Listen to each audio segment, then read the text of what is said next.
Medical కాలేజీలు private పరం చేస్తుంటే దానికి నిరసనగా నేను 8వ తారీఖు ఎస్పీ గారికి ఏఎస్పీ గారికి టౌన్ ఆఫీసర్కు మెయిల్ పెట్టడం జరిగింది.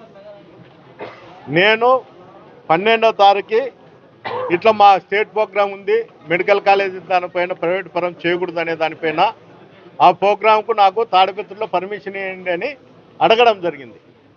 అందులో భాగంగా రాత్రి 10:30కు మీరు ఎనీ మండల్ ఎక్కడన్నా కానీ ప్రోగ్రాం చేసుకోవచ్చని స్టేషన్ ఆఫీసర్ అయినటువంటి సిఐ గారు నాకు మేలు పెట్టడం జరిగింది.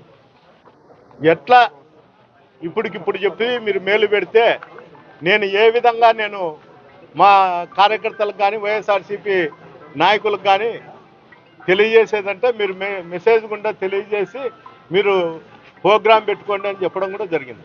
అక్కడ ఉండేటువంటి యాడికి సిఐ గారు మీకు పర్మిషన్ ఉంటే చెప్పండి, లేకపోతే లేదంటే తిరిగి నేను టౌన్ సిఐ గారికి ఫోన్ చేసి సార్ ఈ విధంగా యాడికి సిఐ గారు చెప్తున్నారు ఎట్లా నేను అని చెప్తే ఆయన నేను ఏఎస్పీ గారితో ఫోన్ చేయిస్తా మీరు పోండి అని చెప్పినారు. మళ్ళీ ఆయనే నాకు ఫోన్ చేసి ఏఎస్పీ గారు ఫోన్ చేసి యాడికి సిఐ గారికి చెప్పడం జరిగింది మీరు పోండి 9 గంటలకు ఇక్కడ నుండి అని. నేను పైన నుండి కిందికి దిగొచ్చేలకు పోలీస్ అధికారులు నన్ను అడ్డుకోవడం జరుగుతుంది. మీ ఫ్యామిలీ మెంబర్లు తప్ప ఎవరన్నా పోయే ప్రోగ్రాం చేయండి అని. అంటే ఈ రాష్ట్రంలో తాడిపత్రి కాన్స్టిట్యున్సీలో నేను ఎక్స్ఎమ్మెల్యేని కాదా? నేను ఎక్స్ఎమ్మెల్యేని కాబట్టి నేను ఇక్కడ ప్రోగ్రాం చేసే హక్కు నాకుంది. మా నాయకుడు జగన్మోహన్ రెడ్డి గారి ఆదేశాల మేరకు ఈ ప్రోగ్రాం ఖచ్చితంగా నన్ను కంటెస్ట్ చేయమనే వాళ్ళు చెప్పడం జరుగుతుంది. నేను కూడా చేయడానికి కూడా సంసిద్ధంగా ఉన్నాము. అందరికి కూడా మెసేజ్ పెట్టి యాడికి రమ్మని చెప్పడం కూడా జరిగింది పొద్దున్నే. తీరా నేను 9 గంటల కిందికి దిగొచ్చి పోదామనుకునే లోపలనే వచ్చి మీరు పోయే కాదు, నీకు ల్యాండ్ ఆర్డర్ ప్రాబ్లం ఉంది, నీకు ప్రాణహాని ఉంది, అందువల్ల నువ్వు పోయే కాదు అంట. ఎవరి వల్ల నాకు ప్రాబ్లం ఉందనేది చెప్తే అది చెప్పలేకున్నారు ఆఫీసర్. అంటే సర్టన్ ఆఫీసర్కు ఏదన్నా ల్యాండ్ ఆర్డర్ ప్రాబ్లం ఉన్నా ఇంకోటి ఉన్నా కూడా ఆ అధికారులు మాత్రము రక్షణ కల్పించాలా తప్ప అందరినీ ఇళ్లలో కూర్చోపెట్టే సంస్కృతి రాష్ట్రంలో ఎప్పుడూ లేదు. చంద్రబాబు నాయుడు ప్రభుత్వం వచ్చిన తర్వాత అధికారులు వాళ్ళ ఉనికి కోసమో లేకపోతే ఇక్కడ ఉన్నటువంటి ఎమ్మెల్యేనో లేకపోతే మున్సిపల్ చైర్మన్ మెప్పు కోసమో నన్ను ఇక్కడ కూర్చోపెట్టడం జరుగుతుంది. అయ్యా దయచేసి మీరు పంపియండి, లేకపోతే పేపర్ రూపకంగా ఇవ్వండి. నేను ఇంతవరకు దాదాపు సంవత్సరంన్నర నుండి నేను మిమ్మల్ని ప్రతిసారి కూడా పేపర్ రూపకంగానే పర్మిషన్ అడుగుతాడా, మీరు రిజెక్ట్ చేస్తే అవి తీసుకుని ఉంటాడా అని కూడా చెప్పడం జరుగుతుంది. ఇప్పుడు కూడా నేను పేపర్ రూపకంగా వాళ్ళు ఇస్తే నేను దీన్ని ఉపసంహరించుకుంటా తప్ప ఎట్టి పరిస్థితుల్లో నేను పోయేదానికి నేను ప్రయత్నం చేస్తానే ఉంటా. వాళ్ళు ఏమన్నంటే అక్రమ కేసులు పెడతారు. గతంలో కూడా నేను ఒక వివాహానికి పోతాంటే అక్కడ ఇదే విధంగానే అడ్డపడడం జరిగింది. కొంతమంది కార్యకర్తలు బటాయించితే వాళ్ళకి ఏదో పట్టుకోవడం జరిగిందంట, దాంట్లో కేసు పెట్టడం కూడా జరిగింది. అంటే ఈ విధంగా వాళ్ళు అడ్డపడతారు. అడ్డుపడినప్పుడు వాళ్ళు తగిలినా మేము ముందుకు పోయడానికి ప్రయత్నం చేసినా కూడా వాళ్ళు కేసులు పెట్టేదానికి ప్రయత్నం చేస్తారు. ఇవన్నీ వాళ్ళకు వచ్చిన ఆలోచనలు కాదు, అధికారులకు వచ్చిన ఆలోచన కాదు. చైర్మన్ ఎమ్మెల్యే చేస్తున్న ఆలోచనలే వీళ్ళు దాన్ని పరిగణనలోకి తీసుకొని ఇక్కడ పనిచేస్తారు. ఈ తాడిపత్రికి జేసీ ప్రభాకర్ రెడ్డి ఎమ్మెల్యే అయినటువంటి అస్మిత్ రెడ్డి గ్యాంగ్స్టార్లుగా వ్యవహరించి ప్రతిరోజు వైఎస్ఆర్సీపీ కార్యకర్తలు నాయకులు యాక్టివ్ ఉన్న వాళ్ళపైన దాడులు జరుగుతూనే ఉన్నాయి. కనీసం హాస్పిటల్లో ఉన్నా కూడా కానిస్టేబుల్ వచ్చి చూసిపోతారు తప్ప కంప్లైంట్ తీసుకుందాము హాస్పిటల్లోకి వచ్చని ఏమాత్రం ఆలోచన కూడా లేదు. పోయాల వాళ్ళు దెబ్బలు తగిలి స్టేషన్కు పోతే కౌంటర్ కేసులు పెడతారు. తన్నలు తినేది మేమే, కౌంటర్ కేసులు పెట్టించుకునేది మేమే. ఈరోజు వైఎస్ఆర్సీపీ కార్యకర్తలు తిరగాలంటేనే చాలా ఇబ్బందికరమైన పరిస్థితి తాడిపత్రిలో కొనసాగుతుంది. ఈ విధంగా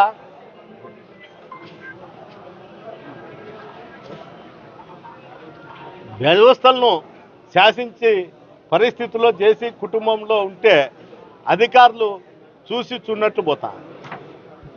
ఎందుకు కానీ ఇంత దారుణమైన పరిస్థితి అంటే 175 కాన్స్టిట్యున్సీలలో తాడిపత్రికి ప్రత్యేకంగా పోలీస్ అధికారులు ఉండారా, లేకపోతే ఇది ఒక రాష్ట్రమా, లేకపోతే ఒక దేశమా, లేకపోతే ఒక దీవే, ఏదో ఒక దీవిలో నేను ఉన్నట్లు ఆ దీవిని పాలించుతానేది జేసీ కుటుంబం అనుకున్నట్లు ఇక్కడ ఉండేటువంటి అధికారులు కూడా ఆ దీవి సామ్రాజ్యం అంతా లాండ్ ఆర్డర్లు కానీ చట్టం కానీ జేసీ కుటుంబం నుండి వస్తుంది. మేము దానికి ఆలోచన చేసే మేము ఇక్కడ ఉద్యోగాలు చేస్తామనే ఆలోచనకు వచ్చి ఈ విధంగా చేస్తారా?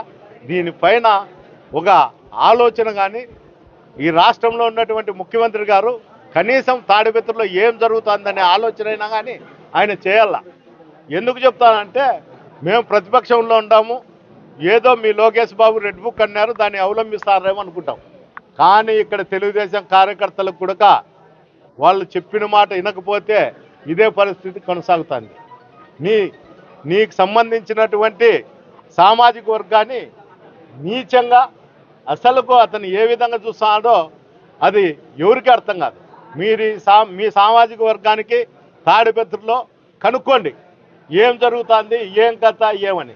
దీంట్లో 10% అయినా కానీ జేసీ కుటుంబం మీద మంచి అభిప్రాయంతో మాట్లాడితే ఆ రోజు కావాలంటే మీరు ఏది కానీ తాడిపత్రిలో వాళ్ళకి సర్వ హక్కులు ఇవ్వండి. పోలీస్ అధికారులకు కానీ జేసీ కుటుంబానికి కానీ మీరు హత్యలు చేయండి, ఏమన్నా చేయండి, మేము ఉంటాము, మా సామాజిక వర్గాన్ని కూడా పెద్దపేట వేసి కూర్చోబెడతా ఉన్నారనే ఆలోచన మీకు కూడా రావాలా. ఏ విధంగా ఉందనేది కార్యకర్త అనేవాడు ఏ కులానికి సంబంధించినోడు కాదు. ఏఎస్పీని దూషించినప్పటికీ పోలీసులు ఎందుకు వైఖరి మార్చుకోలేదంటే అంటే మా వరకు రావడం లేదు కదా అంటే ఇక్కడ ఒక పోలీసులకు రక్షణ లేకుండా పోయిందా ఇక్కడ తాడిపత్రి? పోలీస్ వ్యవస్థ అనేది వాళ్ళు చెప్పినట్లు వింటారు కాబట్టి కొనసాగుతుంది. ఇంకోటి ఏమంటే ఇక్కడ ఏదేం జరిగినా కూడా పై అధికారులకు కింద అధికారులు ఎస్ఐలు కావచ్చు, సిఐలు కావచ్చు, పై అధికారులకు మిస్గైడ్ చేస్తుంటారు. ఇప్పుడు ఇక్కడ జరిగేది వేరు, ఆయనకు చెప్పేది వేరు. ఎస్పీ గారికి కానీ ఏఎస్పీ గారికి కానీ నేను గతంలో కూడా చెప్పిన కింద అధికారులను ఒకసారి పరిశీలించండి, తాడిపత్రిలో ఏం జరుగుతుందో అనేది కూడా ఒకసారి చూడండి, చూసి దానిపైన చర్యలు తీసుకోండి అని. ఎప్పుడైతే చర్యలు తీసుకోకుండా వీళ్ళపైన నిఘా వ్యవస్థ లేకోకుండా ఉండే దాని వల్లే ఈ విధంగా తాడిపత్రిలో ఈ విధంగా జరుగుతుంది. ఒక ఏఎస్పీ గారిని ఏ విధంగా ఒక అధికారి, అతను ఐపీఎస్ అధికారి, ఎప్పుడు రేపో మాపో ఇంకో సంవత్సరానికో 2 సంవత్సరాలకో ఎస్పీ అవుతారు. అలాంటి అధికారిని ఒక ఐపీఎస్లనే ఈ విధంగా దూషిస్తా అంటే కింద అధికారులు కూడా భయపడిపోతారు. ప్రతిరోజు వాళ్ళు తూచా తప్పకుండా వాళ్ళు ఏది చెప్తే అది చేస్తాను. దయచేసి ఎస్పీ గారికి కూడా నేను తెలియజేస్తాను, డిఐజీ గారికి, డీజీపీ గారికి కూడా మా కాల్ లిస్ట్ తీయండి. మేము ఎక్కడన్నా మేము క్రైమ్ ప్రోత్సహిస్తున్నామో లేకపోతే ఏదో ఉందనండి. సేమ్ టైంలో మీ అధికారుల కాల్ లిస్ట్ కూడా తీయండి. ఎమ్మెల్యేలతో, చైర్మన్తో, వాళ్ళ అనుచరులతో ఎన్ని రోజులు డైలీ మాట్లాడతారు, వాళ్ళు ఏం మాట్లాడతారు, వీళ్ళు ఏం మాట్లాడతారు అనేది మీకు అర్థం కావాలా. ఎప్పుడైతే మీరు ఈ విధంగా చేస్తే అందరూ కూడా చట్టానికి లోబడి పనిచేసే పరిస్థితి వస్తుంది. ఇక్కడ జరుగుతున్న వ్యవస్థలో ఇక్కడ జరుగుతున్నది పై అధికారులకు 2% 3% తెలుసు. ఇప్పుడు నేను యాడికి పోతే ఏదో భూకంపం వచ్చినట్లు, లేకపోతే ఏదో తుఫాన్లో వచ్చి అన్నీ కొట్టకపోతా అన్నట్లు సృష్టిస్తారు ఇక్కడ అధికారులు. ఇక్కడ ఏమీ జరగదు, ఏముండదు. కేవలం వాళ్ళు చేసే మెసేజ్ల మీద ఆధారపడే ఉద్యోగాలు చేస్తున్నారు. మెసేజ్కే ఇంత భయం ఉన్నప్పుడు ప్రతిరోజు మా కార్యకర్తలను కొడతా అంటే కనీసం చర్యలు కూడా లేవు.